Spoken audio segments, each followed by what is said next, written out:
She sent a simple text. Dinner's ready. Don't forget the twins' favorite. But the person who replied wasn't her babysitter. It was a billionaire. What happens next will melt your heart. So make sure to hit like and subscribe before we begin. It all started with one text. One wrong text. Dinner's ready. Don't forget the twins' favorite, extra cheese on the pasta. Clara tapped send and exhaled, her fingers trembling slightly from fatigue. The apartment smelled faintly of tomato sauce and laundry detergent. A soft hum from the cheap heater filled the silence. Outside, the city lights blinked through the fog like sleepy stars. She set the phone down beside a stack of unpaid bills. Her twins, Ethan and Ella, were sitting at the kitchen table, coloring on scrap paper with broken crayons. The two of them were her entire world, her reason to keep going, even when life seemed determined to break her. Clara brushed a strand of hair from her face and smiled faintly. Pasta's ready, guys. Come eat before it gets cold. Ethan grinned, hopping off his chair. Extra cheese. Always, Clara said, pretending to sound cheerful. She'd learned to hide her exhaustion well. Between her job as a waitress at a diner and cleaning offices at night, sleep had become a luxury she couldn't afford. Still, she reminded herself that she was lucky. Lucky to have her kids. Lucky to have survived everything that came before. As the twins giggled over their plates, she glanced back at her phone. Still no reply from her babysitter, Mia. That was strange. Usually, Mia texted back right away. She picked up the phone and frowned at the contact name. Wait a second. Hey, Grant. Her heart skipped. She blinked and scrolled through her messages. That name, she didn't recognize it. She must have tapped the wrong contact when she sent the message. Before she could process it, her phone buzzed. A message flashed on the screen.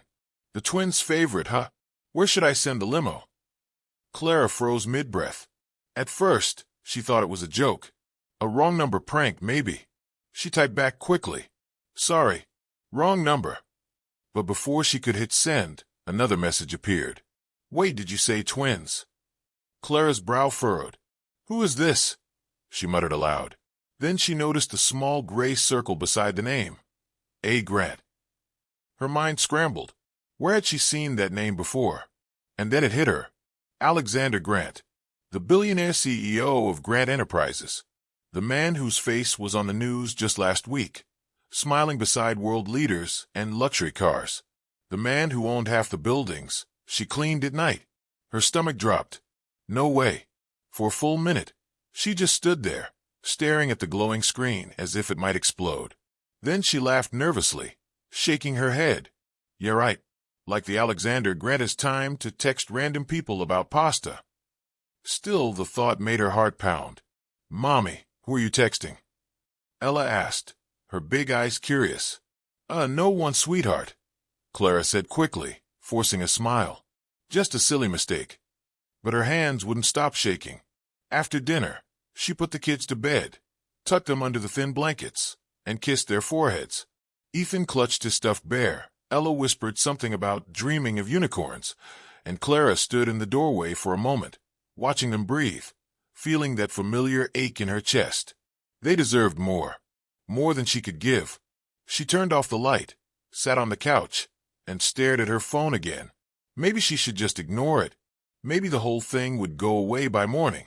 But curiosity tugged at her, stronger than common sense. So she opened the message thread and typed slowly. I'm sorry. Wrong number.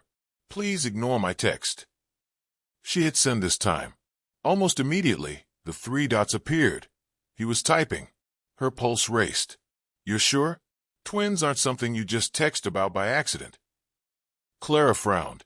What was that supposed to mean? She replied. I assure you, it was just a mix-up. I was texting my babysitter. There was a pause. A long one. Then another message came through. I see. Forgive me, it's just, I once knew someone with twins. Her chest tightened. Something about his words felt oddly personal, almost sad. Still, she told herself it wasn't her problem. Whoever this Alexander Grant was, billionaire or not, she didn't need to be chatting with him. She typed one last time. Well, thank you for understanding. Have a good night. She set her phone down and turned off the lamp. But the night didn't bring rest. At 2 a.m., Clara woke to the vibration of her phone on the table. The screen lit up with a new message. If you ever need help with the twins, I know what it's like to lose someone important. She sat up, heart pounding. Lose someone important? Was this man lonely? Kind? Dangerous? She didn't know. But something in his words didn't sound threatening. It sounded sincere. She locked the phone and buried her face in her hands. She couldn't afford to think about strangers, billionaires, or mysterious kindness. Her only focus was survival. But deep inside, something about that message lingered, like an echo she couldn't shake. The next morning, the city was gray and drizzling. Clara hurried through breakfast, half listening as Ethan told her about a dream where he'd flown above the clouds. Ella laughed, waving her spoon like a wand. Life was chaos, but it was their chaos. As she ushered them out the door, her phone buzzed again. Another message. Clara, I know this might sound strange, but could we meet? It's important. She stopped on the sidewalk, staring at the screen. He knew her name. She hadn't told him her name. A chill ran down her spine. She looked around, the street, the parked cars, the flickering streetlight. Who are you? She typed, hands trembling. Alexander Grant, came the reply. And I think you and I have more in common than you realize. Before she could respond, a car horn sounded, long and low. Clara turned. At the curb, a black limousine waited, its engine purring softly. A man in a crisp suit stepped out, holding an umbrella. Miss Clara, he said politely. Mr. Grant sent me. Her breath caught in her throat. She looked down at her children, who stared in awe at the shiny car, their reflections shimmering in its black surface. Ethan whispered, Mommy, are we going somewhere? Clara swallowed hard, her phone buzzing once more in her hand. We need to talk, the message read, about the twins. And at that moment, beneath the cold drizzle and the glow of city lights, Clara knew that one wrong text had just changed everything. The next morning, chaos ruled as usual. Clara's alarm hadn't gone off, the twins couldn't find their shoes, and her coffee was more lukewarm than hot. She was halfway through tying Ella's pigtails when Ethan started crying because his sock had a hole in it. Mommy, we're going to be late again, he whined. I know, baby, I know, Clara said, grabbing her phone with one hand and juggling her coffee with the other. She tried to move fast, but exhaustion clung to her like fog. It had been one of those nights, the kind where you're too tired to sleep. She'd lain awake replaying that mysterious text conversation in her mind. Mr. Grant, the twins, we need to talk. She had convinced herself it was just a mistake. Maybe some hacker or prankster trying to scare her. There was no reason, no possible reason, why a billionaire would want to speak to her. She checked her reflection in the cracked mirror by the door. Messy ponytail, tired eyes, yesterday's mascara. Definitely not billionaire meeting material. That's when she heard it. A deep, smooth honk. She frowned, stepping closer to the window. And there it was. A sleek black limousine, parked right in front of her rundown apartment building. It looked completely out of place on her narrow, graffiti-covered street, like a diamond dropped into a puddle. The driver stepped out, tall, polished, wearing a crisp black suit and white gloves. He adjusted his hat, looked right at her window, and called out, Miss Clara? Her heart stopped. She blinked. What did you just say? She whispered through the glass. The man smiled politely. Mr. Grant sent me, ma'am. He asked me to pick you and your children up. Before Clara could even think of an answer, her phone buzzed in her hand. A message. I think we need to talk. It's about the twins. AG. She froze. Her pulse thundered in her ears. What on earth is going on? She breathed. Her first instinct was to slam the door and call the police. This had to be some sort of scam, right? That's what always happened in those online horror stories. Random rich guy shows up, and boom, disaster. But then she thought about that message from last night. The strange sincerity in his words. I know what it's like to lose someone important. And that name, Alexander Grant. Everyone in the city knew that name. Billionaire. Genius. The man behind half the skyscrapers downtown. Why would he contact her? Mommy. Ella tugged her sleeve. Is that car for us? Clara blinked, looking down at her daughter's bright eyes. She looked so hopeful, like she believed magic had arrived outside their tiny apartment. Ethan pressed his face to the window. It's so long. Can we go see it? Clara's chest tightened. Against all logic, curiosity, and something deeper, tugged at her. Maybe, just maybe, she needed to see where this led. 5 minutes later, she found herself outside, clutching the twins' hands tightly. The morning air was crisp, smelling faintly of rain and exhaust. The driver opened the limo door with practiced grace. Please, Miss Clara. Mr. Grant is expecting you. I don't even know this Mr. Grant, she said nervously. Are you sure he means me? He smiled kindly. He was quite specific, ma'am. You and the twins. The mention of the twins sent another shiver down her spine. Before she could object, Ethan tugged on her arm. Mommy, can we please go? Just for a ride. She sighed. Just a ride, she murmured. If anything feels wrong, we're leaving immediately. They climbed in. The door closed with a soft click, sealing them inside a world that felt like a dream. The interior glowed softly with hidden lights. Plush leather seats, built-in screens, a chilled drink compartment. It was more luxurious than anything Clara had ever seen outside of a movie. The twins' eyes went wide. Mommy, there's buttons. Can we press one? No, sweetie, Clara said automatically, though she couldn't help but smile at their wonder. Ethan whispered, It smells fancy in here. Clara swallowed, trying to calm her racing heart.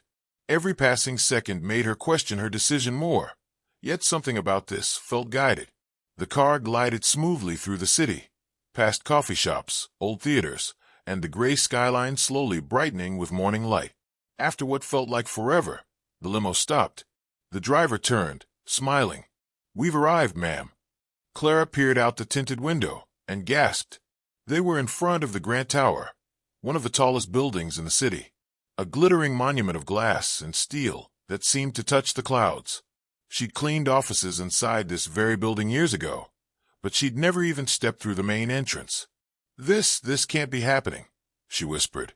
But it was. Inside the lobby, marble floors gleamed beneath golden light. The receptionist's eyes widened as the driver led Clara and the twins through the vast atrium. Mr. Grant is waiting in his private office, the man said. Private office? Clara repeated weakly. Ethan tugged her hand. Mommy, are we meeting the president? She laughed shakily. Something like that. They took a glass elevator to the top floor. Clara's stomach fluttered as the city shrank below them. The twins pressed their faces to the glass, pointing out tiny cars. When the doors opened, they stepped into a quiet hallway lined with paintings and soft light.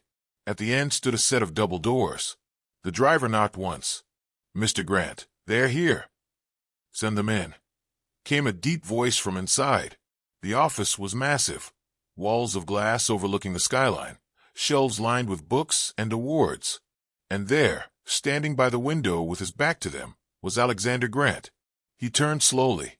Clara's breath caught. Tall, broad-shouldered, with sharp blue eyes that seemed to see through everything. He looked like he'd stepped straight out of a magazine. His suit was immaculate, his presence commanding. For a long moment, he just stared at her. Then his gaze shifted to the twins. His expression changed. Something flickered in his eyes. Shock, disbelief, maybe even recognition. He stepped closer, studying them silently. Ethan clutched Clara's hand. Ella hid behind her leg. Finally, Alexander spoke. His voice was calm but strained, like he was holding back something powerful. Miss Clara, he said slowly, please don't be alarmed. But those children, they look exactly like someone I once knew. Clara frowned, confusion tightening in her chest. What do you mean? Alexander's eyes softened. They look exactly like my brother's kids. And with that one sentence, Clara's entire world tilted. Miss Clara, Alexander said slowly, his voice calm but cold, the kind of tone that could slice through marble. Where did you say you live? Clara blinked. Excuse me, she stammered, clutching her children's hands tighter. Why am I here? You said you needed to talk about. The twins, he finished, his icy eyes locking on the two small faces half hidden behind her legs. Yes, the twins. The room felt colder suddenly, like all the warmth had been sucked out of it. The soft hum of the air conditioner was the only sound for several seconds. Alexander turned to his assistant, a tall woman in a navy suit, and whispered something too low for Clara to catch. The assistant nodded and hurried out, leaving the door closing softly behind her. When Alexander turned back, his gaze was sharp, calculating. "What are their names?" he asked. Clara hesitated.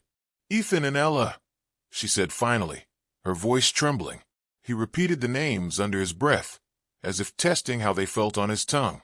Ethan, Ella. He looked at them again, studying every tiny feature. The curve of their noses, the way Ella's eyes widened nervously, the little scar on Ethan's chin. "They look," his jaw tightened, "they look exactly like my brother's children." Clara blinked, heart pounding. "Your brother?" Alexander nodded slowly, stepping closer until the soft light from the window outlined him like a shadow. "My twin brother," he said. "Andrew Grant." The air left Clara's lungs. She swayed slightly, feeling as if the ground beneath her had vanished. Her fingers tightened around the twins' hands as she whispered. "Andrew?" He nodded. "He passed away 5 years ago. A car accident on the coast road. His body was never—" He stopped himself, clearing his throat. "Never fully recovered." Clara's world blurred. The memory hit her like a wave, the old hotel lobby, the sound of rain on the windows, and Andrew standing there in his crisp white shirt, smiling that gentle, disarming smile that had melted her guard in seconds. She had been a night receptionist back then, working shifts that ended before dawn, dreaming of something better. And then, one night, he'd walked in, kind eyes, a soft voice, and none of the arrogance she usually saw in rich guests. He'd said he was just Andrew, traveling for business, tired of corporate meetings and empty conversations. She remembered how he'd stayed in the lounge after hours, talking to her about life, about love, about how lonely success could be. They'd fallen for each other in the quiet, two souls meeting by accident and colliding like stars. And then, one day, he was gone. No call, no message, just gone. When the news broke about Andrew Grant, the billionaire heir who'd died in a car crash, she'd realized too late who he truly was. And by then, she was already pregnant. She'd promised herself she would never tell anyone, not because she was ashamed, but because she wanted to protect her children from that world, the world of greed, money, and ruthless power. And now, standing here in this tower of glass and steel, that world had come knocking. Alexander's voice broke through her storm of thoughts. "You knew him, didn't you?" Clara's throat ached. Tears welled in her eyes. "Yes," she whispered. I knew him." He studied her face closely, searching for lies. "You were more than just acquaintances." She nodded, unable to speak. The twins looked up at her, confused but curious, sensing the tension in the air. Alexander walked to his desk and picked up a framed photograph. He turned it toward her. It was Andrew, smiling in the sun, looking almost exactly like Alexander except softer, warmer. The twins gasped. "Mommy," Ethan whispered. "He looks like him." He pointed to Alexander. Clara's eyes filled. "Yes," she said quietly. "He does." Alexander's voice softened, just slightly. "Andrew never told us much about his personal life," he said. "He disappeared for a few months before the accident. My family assumed he was taking time off. We didn't know he'd met someone." His eyes narrowed slightly. "You." Clara swallowed hard. "He never mentioned who he really was. He said he wanted to be just Andrew. Not a Grant. Not a businessman. Just himself." For a long moment, Alexander said nothing. The clock on the wall ticked softly. The twins fidgeted, whispering to each other in the background. Finally, Alexander spoke again, quieter now. "Clara, those children," he paused, his gaze flicking between Ethan and Ella. "They might be the last living link to my brother." Her heart clenched. The weight of his words settled over her like a fog. She wanted to scream that they weren't just a link. They were her children, her heart, her world. But she also saw something in Alexander's eyes, something raw and vulnerable. "Loss, I'm not here to take anything from you," he said, sensing her fear. "But I need to know the truth." Clara bit her lip. "What truth?" "Are they his?" he asked quietly. The words hung in the air like a blade. Clara looked down at the twins, their little faces so innocent, their eyes mirroring the same shade of blue she'd once fallen in love with. There was no denying it anymore. "Yes," she said softly. "They're Andrew's." Alexander exhaled, long and deep, like he'd been holding that breath for years. He turned away, running a hand over his face. For a moment, the billionaire facade cracked, revealing the man underneath, a brother still grieving. He walked to the window, looking out over the city. "He always talked about wanting a family," he said. "Said he didn't want to end up like me, all business, no heart." He gave a hollow laugh. "Guess he got his wish, after all." Clara's voice trembled. "I didn't tell anyone. I didn't want your family thinking I wanted money. I just wanted them to have a normal life." Alexander turned back, his eyes softer now. "Clara," he said gently, "I don't think Andrew would have wanted them hidden away. They deserve to know where they come from, who they are." Her lip quivered. "And what happens now? You tell the world. Take them away from me." He shook his head. "No, but you can't expect me to walk away either. They're my family too." The twins looked between them, not fully understanding but sensing something important. Ethan tugged on Alexander's sleeve. "Mister, did you know my daddy?" Alexander knelt down, his expression softening completely. "Yes," he said, voice breaking just slightly. "He was my brother, and if he were here, I think he'd be very proud of you both." For the first time, Clara saw something she hadn't expected: warmth. Humanity. Maybe Alexander Grant wasn't as cold as his money made him seem. Maybe, just maybe, he wanted what she wanted all along: a family, and a second chance. Clara's heart pounded as Alexander stepped closer. His towering presence filled the room, but there was something gentler in his eyes now. A mix of pain, guilt, and longing. "I just want to know the truth," he said softly, his voice lowering to something almost human, almost broken. "If they are Andrew's children, they deserve to know their family, their inheritance, their home." Her hands trembled as she pulled Ethan and Ella closer. "Inheritance. Home," she shot back. "You think money fixes everything." The words came out sharper than she meant, but they were laced with years of exhaustion, nights without sleep, days spent working double shifts, endless bills, endless fears. "You don't know what it's like," she said, her voice cracking. "Raising them alone, working until my hands ache, scraping every penny just to feed them. You don't get to show up now and decide what's best for them." For a long moment, Alexander didn't answer. His polished mask slipped just a little. He wasn't used to people talking to him like that. No one dared. But Clara's words hit something deep inside him, a truth money couldn't protect him from. He ran a hand through his hair, sighing. "I'm not here to take them from you, Clara," he said quietly. "I'm here to help. My brother would have wanted that." Clara shook her head. "You didn't know your brother like I did." Alexander's jaw tightened. "Maybe not. Maybe that's my fault." His gaze softened as he looked at the twins. "But I do know he loved deeply when he cared. And if these children were his, then they're my family too." Clara wanted to believe him, but her heart was wrapped in years of scars. People had promised to help before, and then left. She'd learned to protect her world, even if it meant standing alone. Then, suddenly, a small tug on Alexander's sleeve broke the tension. It was Ella. Her little brown eyes looked up at him curiously. She moved her tiny hands slowly, shyly, forming careful signs.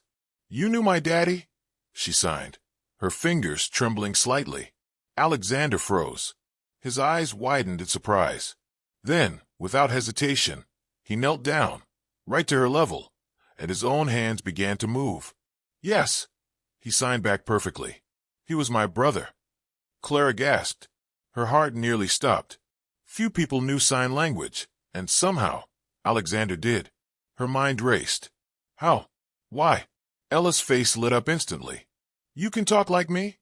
she signed quickly, a huge smile spreading across her face. Alexander smiled back, a real, unguarded smile. Of course. Andrew taught me. Years ago. He turned toward Clara, still kneeling. He said he wanted to learn so he could talk to a little girl at a shelter he visited. I thought it was sweet, so I learned too. I never knew. That little girl's signs, they were his way of preparing for his own daughter. Clara's eyes burned with tears. That small connection, that single detail, made her knees weaken. Andrew had told her about that shelter visit once, how a girl there reminded him of the family he hoped to have one day. And now, here was Alexander, signing effortlessly with her daughter.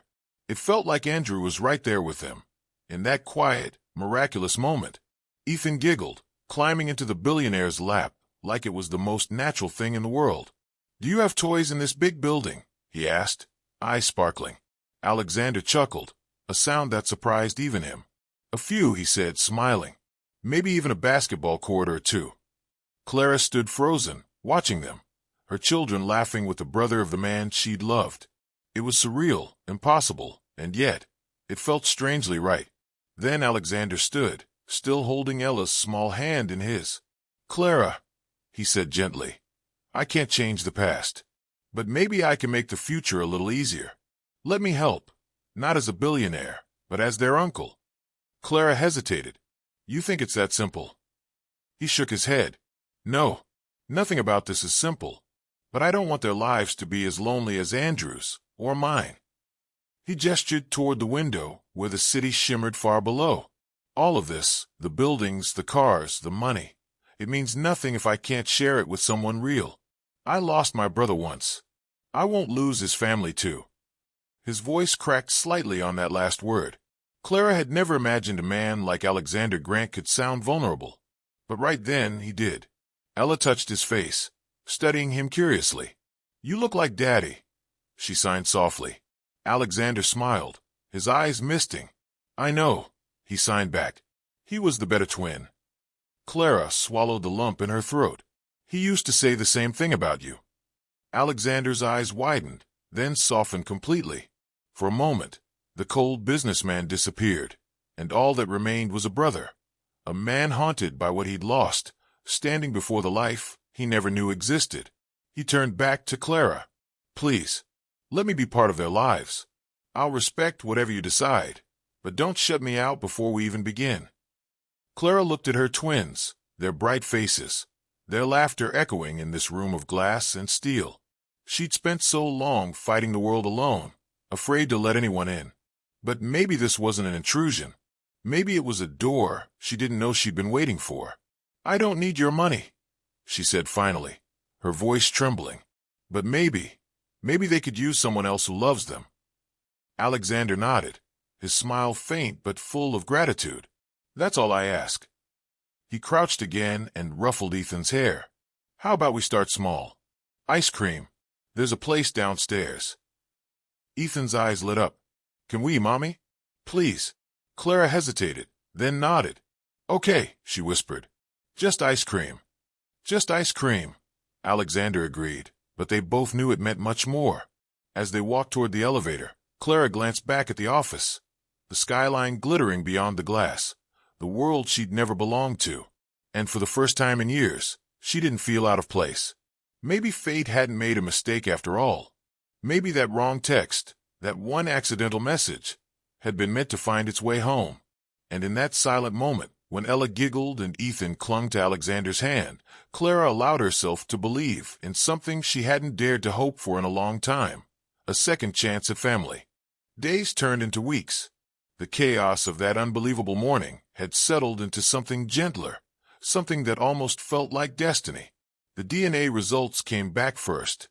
The crisp, white envelope lay unopened on Clara's kitchen table for hours before she finally found the courage to tear it open. Her hands trembled as her eyes scanned the paper. Probability of relation, 99.99%. Ethan and Ella Grant. The names looked strange on paper, unfamiliar, yet somehow right. She didn't know whether to cry or smile. Maybe both. For years, she had carried the secret of their father's identity alone. Now the truth was out, and the man standing on her doorstep, the one she had once accused of trying to fix things with money, hadn't run away. He'd stayed. At first, Clara refused help. Pride had always been her armor, sharp, unbending. She'd learned the hard way that charity often came with strings attached. So when Alexander sent groceries, she sent them back. When he offered to pay the twins' school fees, she refused. But Alexander didn't give up. Instead, he showed up. Quietly. Consistently. Not as a billionaire, but as an uncle. He brought books about dinosaurs because Ethan was obsessed with them. He brought paint sets and glitter for Ella, who loved to draw pictures of the stars.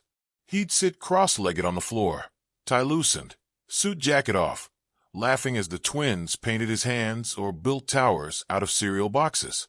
And somehow, between laughter and spilled juice, the walls around Clara's heart began to soften. He didn't talk about money. He didn't act superior. He just listened. Sometimes he'd ask about Andrew, what he was like when no one was watching. Clara would tell him stories, small, quiet ones, about how Andrew had loved the rain, how he used to hum while cooking pasta, how he said her smile made the world less lonely. Alexander listened with the same gentle focus his brother once had, and though their faces were nearly identical, it wasn't the resemblance that touched her. It was the heart. One Sunday, he joined them at the park. It was their small tradition, sandwiches, juice boxes, and a cheap picnic blanket under the same oak tree. The twins raced each other, their laughter echoing through the open air. Clara sat back, watching them, the sunlight dancing through her hair. Alexander lay on the grass beside her, squinting at the sky. "I haven't done this since I was a kid," he said softly. "You mean relax?" she teased. He smirked. Something like that. For a long time, they said nothing. The silence wasn't awkward anymore. It was peaceful, the kind of quiet that comes when two people finally stop running. Then came the afternoon that changed everything. Clara had just come home from work, her hair messy and her hands full of grocery bags, when she heard it, the unmistakable sound of a car horn outside. She sighed, assuming it was a delivery truck. But when she stepped outside, her breath caught. There it was again, that same sleek, black limousine parked by the curb, the same one from the day everything began. But this time, Alexander wasn't waiting like a stranger. He stood by the car with an easy smile, hands in his pockets, looking every bit like a man who belonged there. "No meetings, no business today," he said, opening the door with a small bow. "I just want to take my family somewhere special." "Family," Clara repeated, her heart skipping a beat. He smiled softly. "Yes, that's what you are now." The twins squealed with excitement, rushing past her toward the limo. "Mommy, can we go? Please." Clara hesitated, then nodded, her heart too full to argue. The ride felt different this time. The tension, the fear, the awkwardness, gone. The twins sang off-key in the back, making Alexander laugh, so hard he nearly spilled his coffee. Clara watched them, a small smile tugging at her lips. The man who once seemed untouchable now looked completely at ease, laughing, joking, alive. When the limo finally stopped, she looked out the window and gasped. They were at a quiet lake, just outside the city, water shimmering under strings of golden lights that hung between trees. A small boat waited by the dock, its reflection dancing across the rippling surface. "What is this place?" she whispered. Alexander smiled. "Andrew used to come here. Said it was where he came to think. I thought maybe we could make new memories here, too." Her chest tightened. "You remembered." "I never forgot," he said simply. The twins ran toward the water, their laughter carrying across the lake. The sun dipped low, turning the world to gold. Alexander turned to Clara, his voice softer now. "I know this started with a mistake," he said. "A text message sent to the wrong person, or maybe the right one." Clara's lips curved. "You really think fate uses text messages?" He chuckled. Maybe the universe's signal just needed better reception. She laughed, a real, free laugh she hadn't felt in years. "Maybe," she said. "Maybe it was the universe's way of sending a message." He raised an eyebrow. "Like a text message?" She grinned. "Exactly." They stood there for a moment, two people who never should have met, somehow standing in the same place, at the same time, because of one tiny mistake that changed everything. As night settled in, The twins danced by the lake, their reflections shimmering beside the stars. Alexander watched them, emotion thick in his eyes. "You've done an incredible job, Clara," he said quietly. "They're happy, kind, brave." Her throat tightened. "I've tried my best." "You've done more than that," he said. "You gave them love, and that's worth more than anything I could ever give." Clara looked up at him, tears glistening. "You're giving them something too," she said. "A piece of where they come from, a chance to know who they are." He smiled. "Then maybe we're both doing something right." A breeze brushed past them, carrying the sound of laughter and water and something deeper, hope. Clara turned to watch the twins again, their tiny hands splashing in the lake. Her chest filled with a warmth she hadn't felt in years, the feeling of home. And for the first time since Andrew's death, she didn't feel alone. She didn't feel broken or forgotten. Maybe this was how healing worked, not in grand gestures, but in quiet moments, in wrong numbers that somehow dial the right hearts, in second chances disguised as mistakes, in family found not planned. Under the evening sky, Clara looked at Alexander and smiled through her tears. "Thank you," she whispered. He smiled back. "No," he said softly. "Thank you for answering a message that wasn't even meant for you." They both laughed, and as the twins ran toward them, wrapping their arms around their legs, the lights shimmered brighter across the lake. And in that perfect, quiet moment, Clara realized, sometimes, the best stories begin with the smallest accidents. Even a wrong text can lead you straight home. Sometimes, life's biggest blessings come from the smallest mistakes. Clara's one wrong text brought her family back together and proved that fate always finds its way home. If this story touched your heart, don't forget to give it a thumbs up, share it with someone who believes in second chances, and subscribe for more stories that remind us love always finds a way.